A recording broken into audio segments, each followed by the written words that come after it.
Have you ever found yourself putting off an important task, even though you know that completing it would make you feel so much better? Maybe it's that report for school or work, that trip to the gym, or even just organizing your room.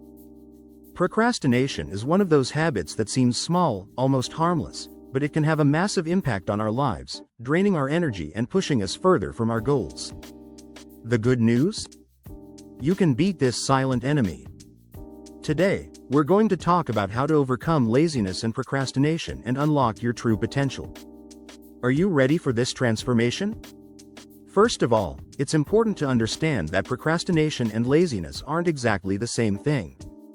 Laziness, for example, is that feeling of lethargy, the desire to stay still, to rest more than necessary. Procrastination, on the other hand, is the act of postponing a task, even when you know it's important. And deep down, we often know we're procrastinating, but we can't break out of this vicious cycle. So, even those who don't consider themselves lazy can still be seasoned procrastinators. But why do we do this? Why do we put things off, even though we know it'll cause more stress in the future? The reason may vary from person to person, but the root of the problem is usually in our minds. Fear of failure, fear of success, perfectionism, lack of motivation, and other factors. So, if you find yourself constantly postponing things, the first thing you need to do is identify what's behind this behavior. Let's take a closer look at the causes of procrastination and laziness. The procrastination cycle. Procrastination usually follows a pretty predictable cycle. Imagine you have a task to complete. At first, you know you need to do it, but you feel a slight resistance. So you think, I can do this later. That later turns into hours, days, weeks, until the task becomes urgent. At this point, stress takes over, you feel pressure, and you end up doing everything at the last minute. The problem is, this cycle repeats itself, creating a pattern that's hard to break. A study conducted at the University of Calgary in Canada showed that procrastination is directly linked to self-sabotage. That's right, by procrastinating, we're often sabotaging ourselves, preventing ourselves from reaching our true potential. When we procrastinate, we're actually running away from something.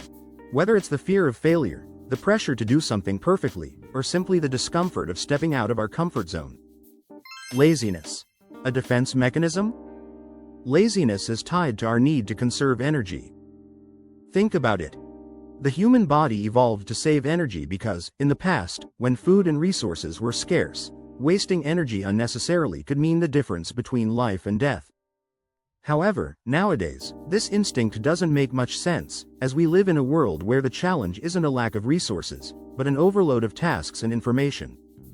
In other words, laziness is our body's way of trying to protect us from overexertion.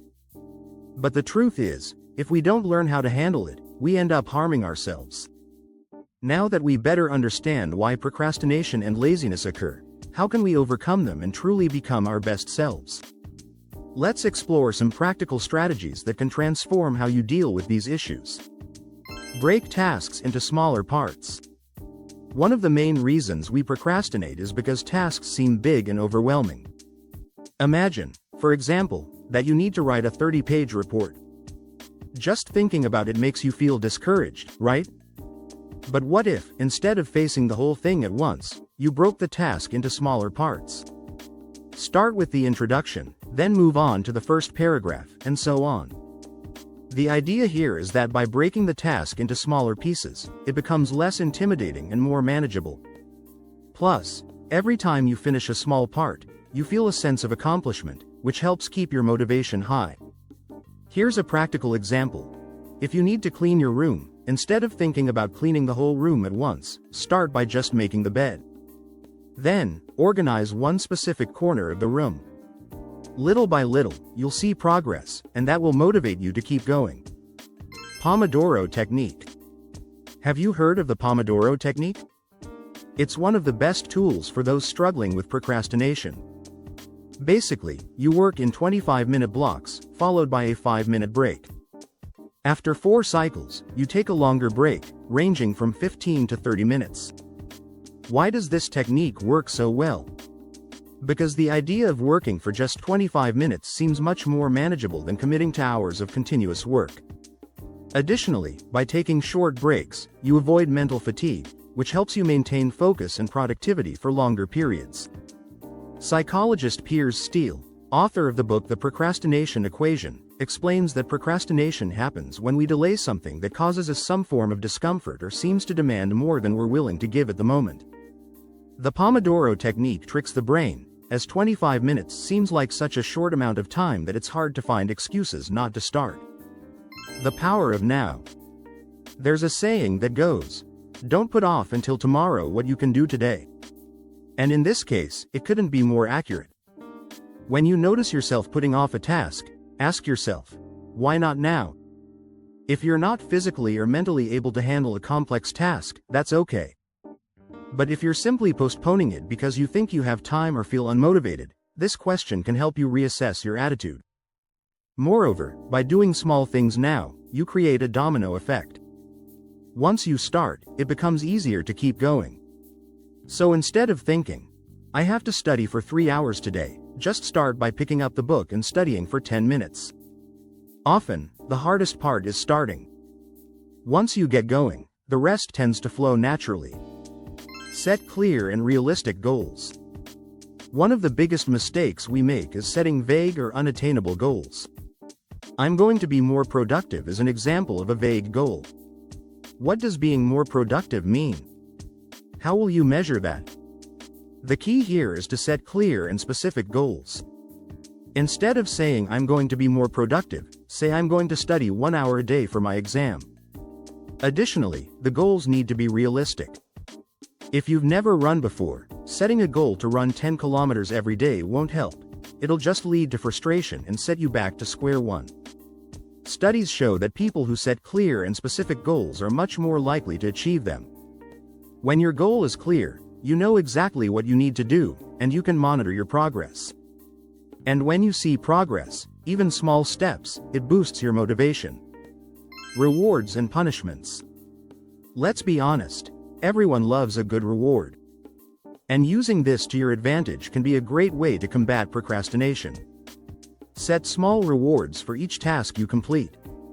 It can be something simple, like watching an episode of your favorite show or enjoying a special dessert. On the other hand, if rewards aren't enough to motivate you, create consequences for not completing your tasks. Maybe something you really don't want to do, like cleaning the house over the weekend or waking up an hour earlier. By creating a punishment, you push yourself to act to avoid that discomfort. Using rewards and punishments can help create a self-management system where you take control of your actions. By doing this, you shape your behaviors to achieve your goals, even if it means creating a small fear of consequences. Surround yourself with motivated people. Have you noticed how we tend to mimic the behavior of those around us? If your friends are procrastinators, lazy, and unmotivated, chances are you'll end up adopting those habits too. On the other hand, if you surround yourself with productive and motivated people, you're more likely to feel inclined to act the same way. This happens because, when we observe others' behavior, our brain activates something called mirror neurons. These neurons make us imitate the behavior we observe in others, whether it's good or bad. So, try to surround yourself with people who inspire you, who are chasing their own dreams, and who are dedicated to what they do. This simple shift in your social circle can have a huge impact on your motivation and your ability to overcome laziness and procrastination. The importance of rest. Now, listen carefully. Overcoming procrastination and laziness doesn't mean working non-stop. Rest is an essential part of maintaining long-term productivity. If you don't rest, your body and mind will eventually burn out, and procrastination will return with full force. Find a healthy balance between work and leisure. Take time to rest, get enough sleep, and take care of your mental health. After all, there's no point in being super productive for 1 week and then spending the entire month feeling unmotivated. Beating laziness and procrastination is a process that requires patience and, most of all, practice. Don't expect to change overnight. But with small daily changes, you can transform your habits and become a more productive and fulfilled person. Remember, every great goal starts with a first step. It doesn't matter how far you are from your best version today. What matters is starting, even if slowly. And before you know it, you'll look back and realize how much you've grown.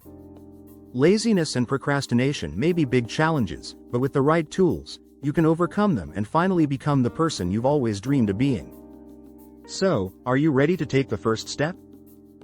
If you're committed to your personal development and want to keep evolving and leveling up, don't forget to subscribe to the channel. Here, I always bring practical and powerful content to help you keep growing. And if this video helped you in any way, make sure to leave a like so that more people can be impacted as well.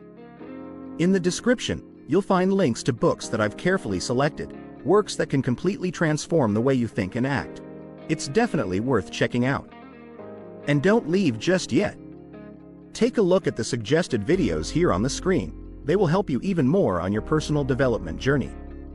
See you there.